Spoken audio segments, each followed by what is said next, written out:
자, 오늘은 이열치열 부흥의 첫 번째 시간으로 하나님의 은혜 속으로라는 제목으로 말씀의 은혜를 나누겠습니다. 함께 우리 제목을 따라 하시겠습니다. 하나님의 은혜 속으로. 한 번 더 따라 하시겠습니다. 하나님의 은혜 속으로. 신구약 66권을 보게 되면 은혜 혹은 은총이라고 번역이 된 직접적인 단어가 무려 215번 이상 나옵니다. 그리고 신구약 66권을 통틀어 이 은혜와 은총과 유사한 표현이 1000번 이상 나와요. 하나님이 얼마나 우리가 은혜와 은총에 대해서 알기를 원하시고 또 우리가 소유하기를 원하시는지 잘 알 수가 있습니다. 그런데 그 가운데 구약 성경에 은혜와 은총으로 번역된 히브리어 원어들을 분석해 보면 하나님의 은혜가 무엇인지 그 정의를 정확하게 알 수가 있습니다. 그렇다면 이 구약 성경에 번역된 은혜와 은총이라고 번역된 히브리어 원어들은 어떤 것들이 있을까요? 먼저 헨이라는 단어가 있습니다. 헨이라는 단어가 있어요. 시편 103편 8절을 함께 보겠습니다. 여호와는 긍휼이 많으시고 은혜로우시며 노하기를 더디하시고 인자하심이 풍부하도시도다. 아멘. 이 시편 103편 8절 말씀은 다윗의 신앙 고백이고, 이 다윗은 하나님이 어떤 분인가를 자신의 입으로 고백하고 있어요. 하나님은 긍휼이 많으시고 은혜로우시며 노하기를 더디하시며 인자하심이 풍부하시도다. 이 시편 103편 8절 말씀에 은혜로 번역된 히브리어 원어가 바로 헨이라는 단어고요. 이 헨이라는 단어의 정확한 뜻은 창조주 하나님께서 세상을 사랑하셔서 모든 인간에게 값없이 거저 주시는 무조건적인 자비 혹은 호의 사랑을 말합니다. 하나님은 세상을 사랑하시는데 사랑 그 자체시니까 그 가운데 하나님의 형상대로 지음을 받은 인간들, 사람들을 편애에 가깝게 더욱 사랑하십니다. 그래서 하나님은 무조건적으로 거저 하나님께서는 인간들을 향해 자비와 사랑을 베푸세요. 이것이 바로 하나님의 은혜, 헨의 은혜입니다. 예를 들어 하나님은 이 아름다운 세계, 온 우주 만물을 창조하신 이후에 보시기 좋았더라 하셨고 그것을 아낌없이 우리 인간들에게 주셨어요. 모든 햇빛, 자연, 대자연, 만물, 공기 뭐 다 우리에게 주시고 생육하고 번성하라라고 말씀을 하셨어요. 시간의 주인, 역사의 주관자가 되시는 하나님께서는 우리에게 365일 24시간의 시간을 누구에게 다 주시고 이 세상을 살게 하셨으며 이 세상을 사는 동안 우리 인간의 역사를 만들어가게 하셨어요. 인간의 역사 속에서 하나님은 개입하셨어요. 가정을 이루게 하셨고 사회를 구성케 하셨으며 나라와 민족을 조성케 하셨어요. 끊임없이 인간은 과학과 문명을 발달시켜 왔고 사회 제도와 질서를 세워왔어요. 이 모든 것이 하나님께서 거저 주시는, 하나님이 세상을 사랑하셔서 아낌없이 거저 주시는 자비 혹은 사랑에 기인한 것입니다. 이것이 바로 헨, 구약 성경의 하나님의 은혜로 번역된 헨의 은혜입니다. 자, 구약 성경에 보게 되면 은혜, 은총이라고 번역된 또 다른 히브리어는 헤세드입니다. 헤세드. 이 단어를 꼭 기억하세요. 헤세드예요.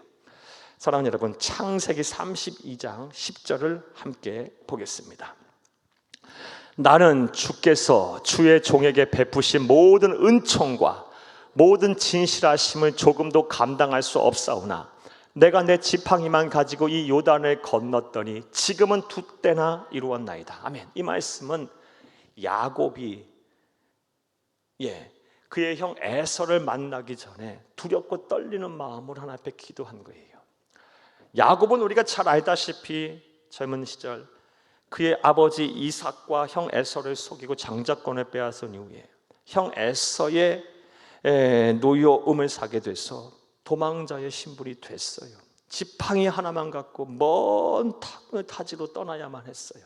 그런데 우리가 보았듯이 하나님께서 은총을 베푸셔서 은혜를 베푸셔서 돌아올 때는 큰 거부가 되게 하셨다라는 거예요. 여기서 은총, 창세기 우리가 읽은 32장 10절에 번역된 은총, 은혜로 번역된 히브리어 원어가 바로 헤세드입니다. 이 헤세드의 정확한 뜻은 오직 선택을 받은 하나님의 백성, 언약 백성에게만 하나님께서 부어주시는 자비 혹은 호의 사랑을 말해요.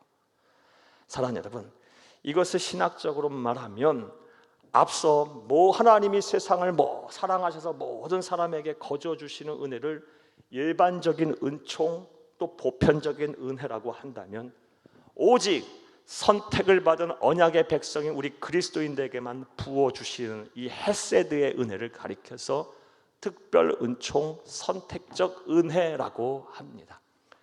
그리고 이번 이열치열 부흥회 속에서 제가 여러분에게 오늘 밤부터 해서 계속해서 집중적으로 말씀드릴 이 하나님의 은혜는 이 후자의 은혜, 헤세드의 은혜입니다. 우리 말씀을 들으시는 모든 분들이, 우리 그리스도인들이, 우리 사랑하는 성도님들이 단 한 분도 빠짐없이 이 헤세드의 은혜를 충만하게 받기를 간절히 주의 이름으로 축복합니다. 자, 저는 지금까지 우리 그리스도인이 이 세상을 사는 동안 받게 되는 하나님의 은혜, 두 가지의 은혜에 대한 말씀을 드렸어요. 하나님이 세상을 사랑하셔서 모든 인간에게 거저 주시는 일반적인 은총, 보편적인 은혜인 헨의 은혜가 있고, 거기에다 더불어 우리 그리스도인들은 하나님이 선택하신 언약의 백성이기 때문에 우리들에게만 특별하게 부어주시는 헤세드의 은혜, 특별 은총, 선택적 은혜가 있다는 것입니다. 자, 이제 두 번째로 그럼 생각을 해보겠어요.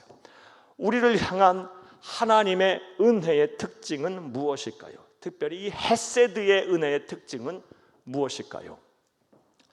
사랑하는 여러분, 먼저 하나님은 실수가 전혀 없으신 분이시기 때문에, 우리에게 은혜를 부어주시는 하나님은 실수가 없는 분이시기 때문에 하나님께서 우리에게 부어주시는 이 헤세드의 은혜 또한 온전하다라는 것입니다. 하나님이 우리에게 부어주시는, 베푸시는 은혜는 틀리지 않아요. 오류가 없어요. 실수가 없어요. 이와 관련한 말씀을 보겠습니다. 고린도후서 12장 9절을 함께 보겠습니다.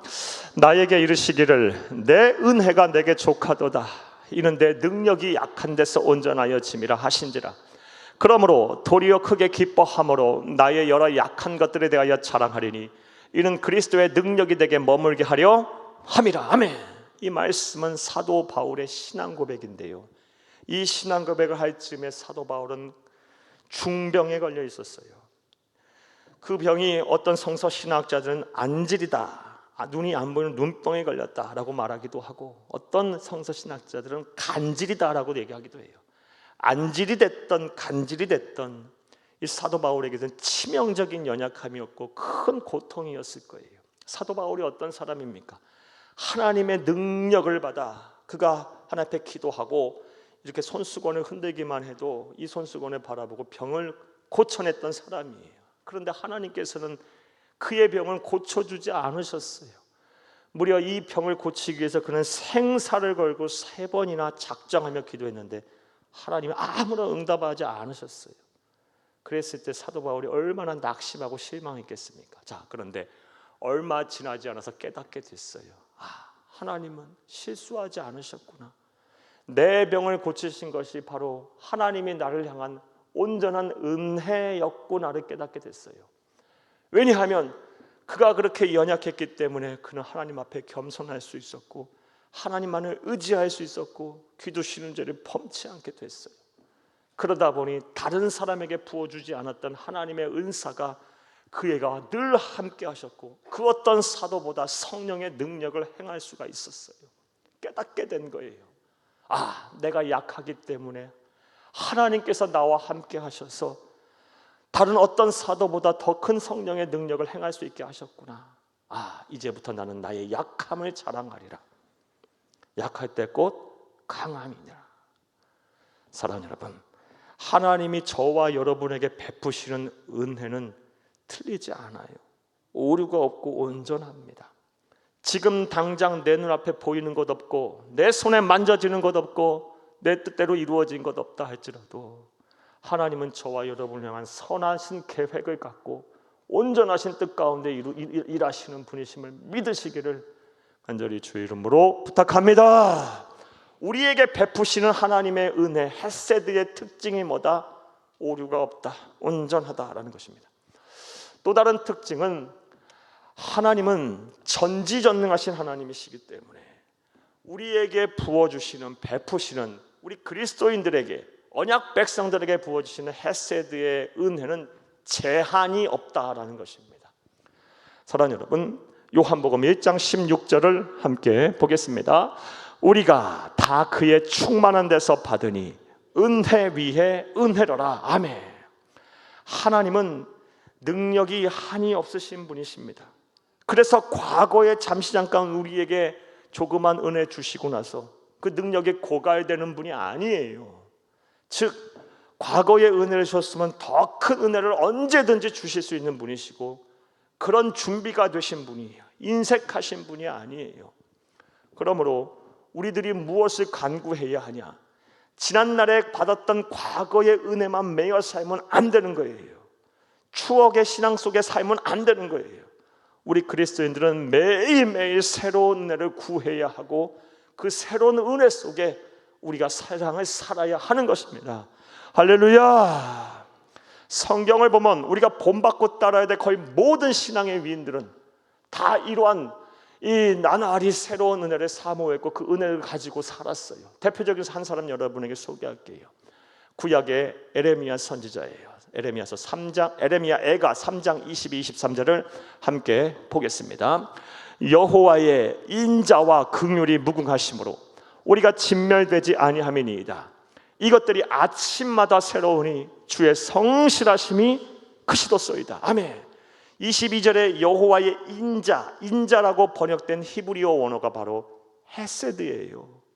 하나님이 선택하신 언약 백성에게만 부어주시는, 우리에게 부어주시는, 베푸시는 자비와 호의가 아침마다 새로우니 주의 성실하심이 크시도소이다. 사랑하는 여러분, 이제부터 저와 여러분은 우리가에게 베푸시는 하나님의 은혜에 제한이 없음을 알고 매일매일 새로운 은혜를 구하시기를 간절히 주의 이름으로 축복합니다. 과거에 대단한 하나님의 나라에 대한 꿈을 꾸고 봉사와 충성의 헌신의 자리에 섰고 또 영안이 열려서 천국을 바라봤다 한들 지금 형편없으면 아무 소용이 없는 거예요. 우리는 과거에 매여 사는 사람이 아니고 그것보다 비할 수 없이 중요한 현재와 미래를 보고 살아야 하는 사람들이에요. 오늘보다 내일이, 내일보다 모레가 더 기대가 되는 은혜를 사모하시고 그런 꿈을 꾸시고 그런 은혜를 소유하며 누리시는 여러분이 다 되기를 간절히 주의 이름으로 축복합니다. 은혜를 베푸시는 자가 능력이 한이 없으신 분이기에 인색하지 않은 분이시기에 우리에게 베푸시는 헤세드의 은혜 또한 제한이 없다는 것입니다. 또 우리를 향한 하나님의 은혜의 또 다른 특징이 무엇일까요? 또 다른 특징은 우리 구주 예수 그리스도 안에서만 이 은혜의 선물을 받을 수가 있다라는 것입니다. 앞서 헤세드의 은혜, 이 헤세드의 은혜가 무엇이라고 정의를 내렸습니까? 말씀드렸습니까? 오직 선택을 받은 언약 백성인 그리스도인에게만 부어주시는, 저와 여러분에게만 부어주시는 하나님의 무조건적인 자비와 호의라고 말씀드렸어요.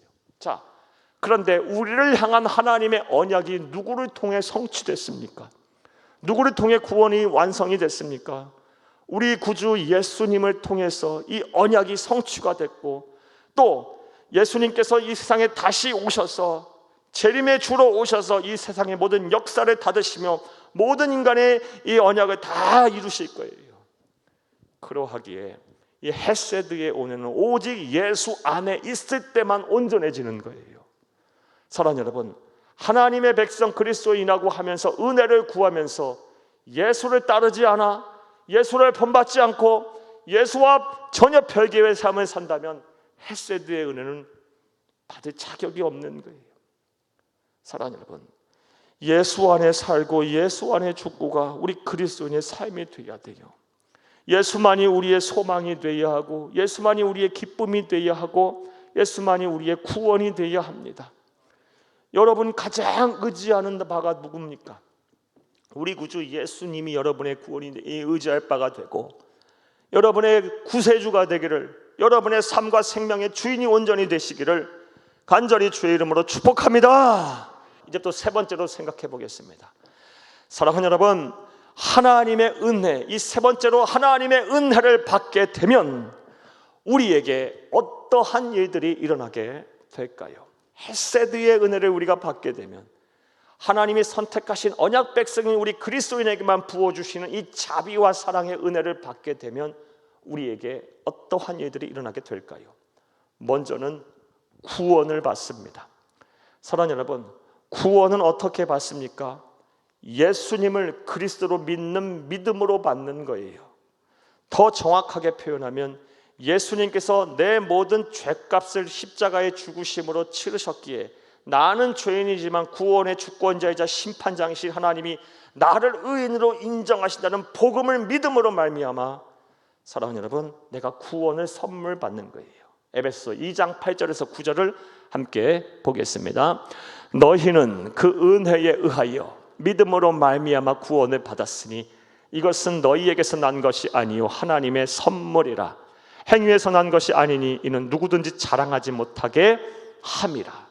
여러분, 세상이 아무리 뒤집어지고 변한다 할지라도 구원에 이르는 진리는 하나예요.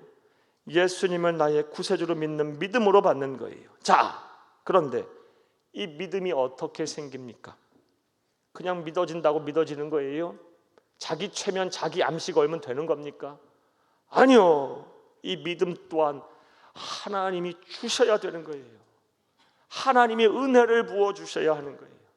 이와 관련한 우리 주 예수님의 직접적인 하신 말씀 보겠습니다. 요한복음 6장 44절을 함께 보겠습니다.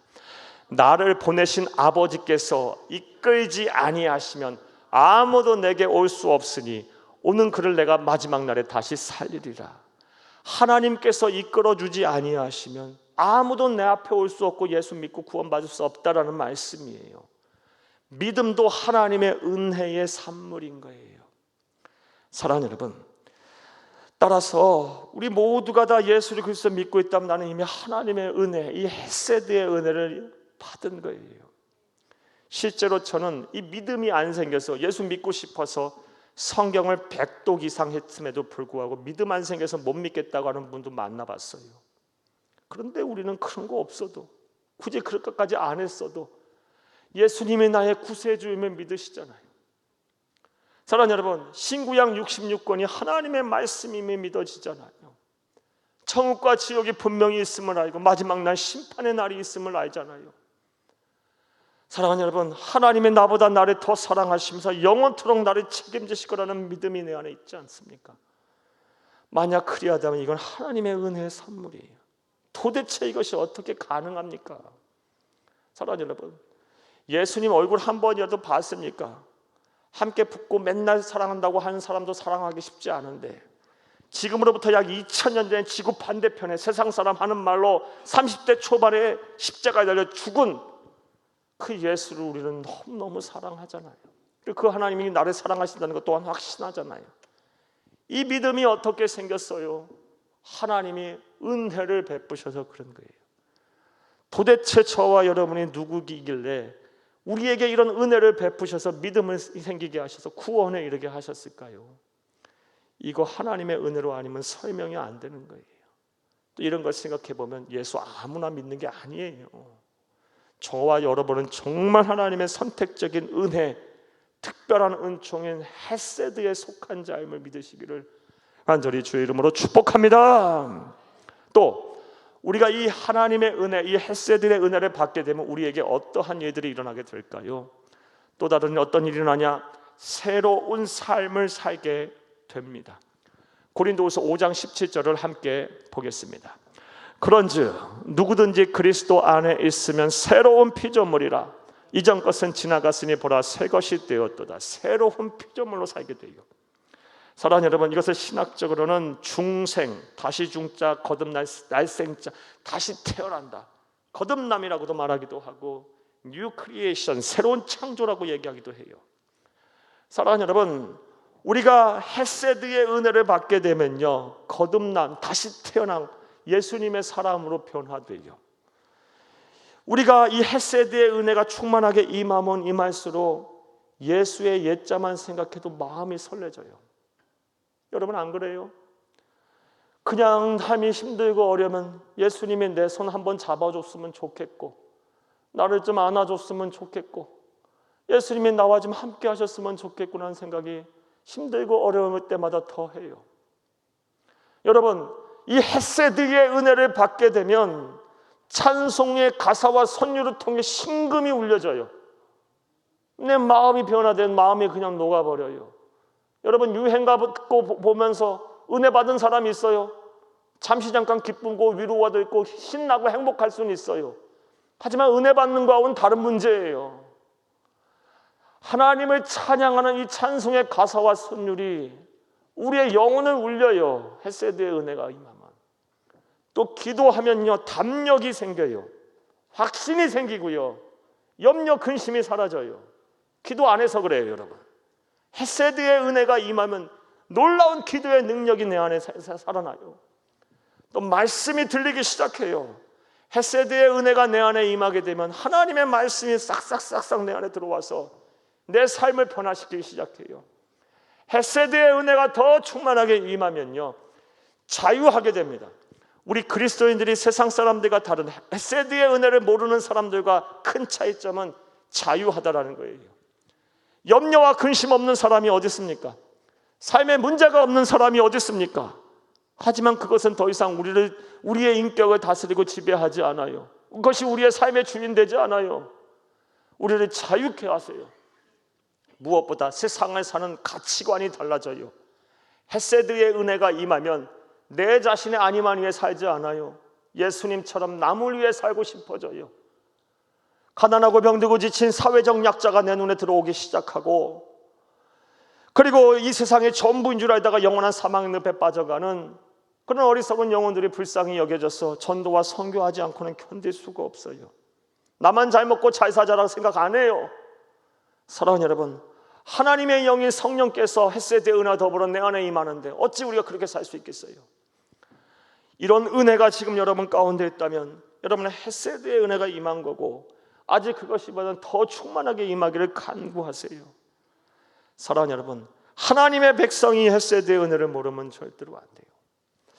나아가 이 헤세드의 은혜, 하나님의 은혜가 우리 가운데 임하게 되면, 우리가 이 은혜를 받게 되면 우리에게 어떤 일이 일어나느냐? 하나님의 능력이 내 능력이 됩니다. 갈라디아서 2장 20절을 함께 보겠습니다.